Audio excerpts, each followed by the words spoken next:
Κώστας, όλα από την Κασπαρά του καλά.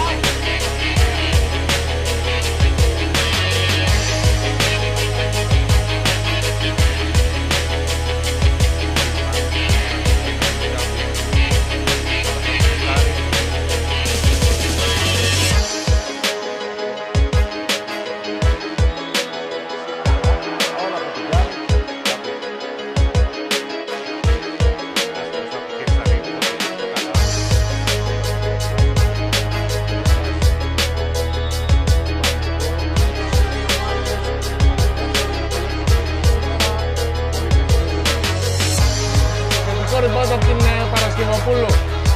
Τώρα η Γκάβιν πάει προς τα μέσα, πολύ όμορφη.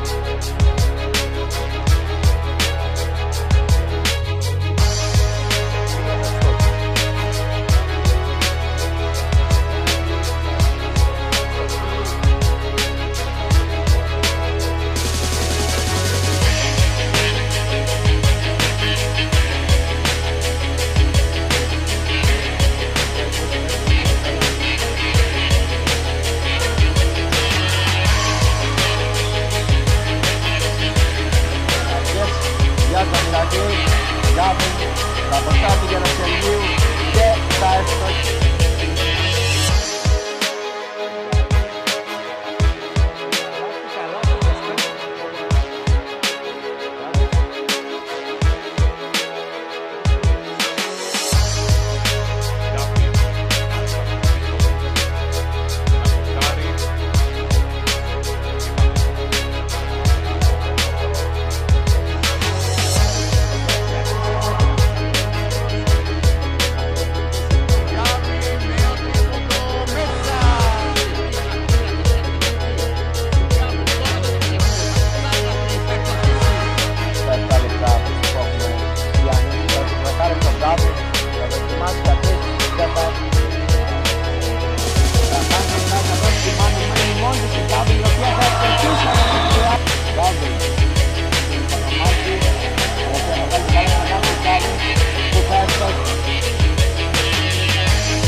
Στεφανίδου και Πίμαν αλλάζουν την μπάλα στην περιφέρεια.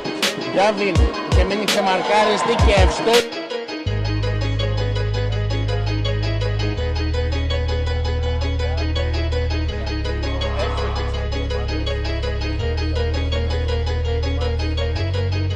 Γκάβιν,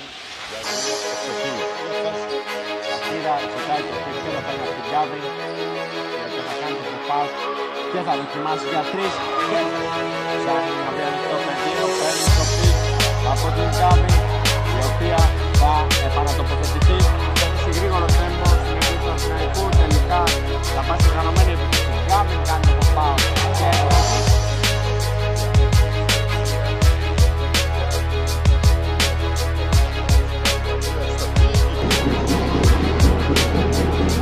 αποφύγει την πάνω, αλλά θα αστοχίσει.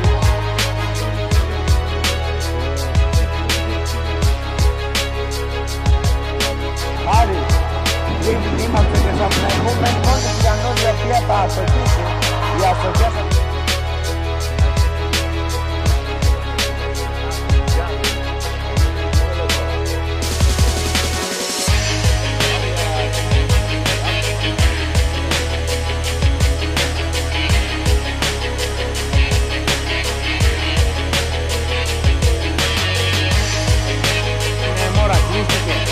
η Στεφανίδου σου πια 3 αστοχό. Η Γκάβιν είναι εκεί για το επιθετικό rebound, γυρίζει στο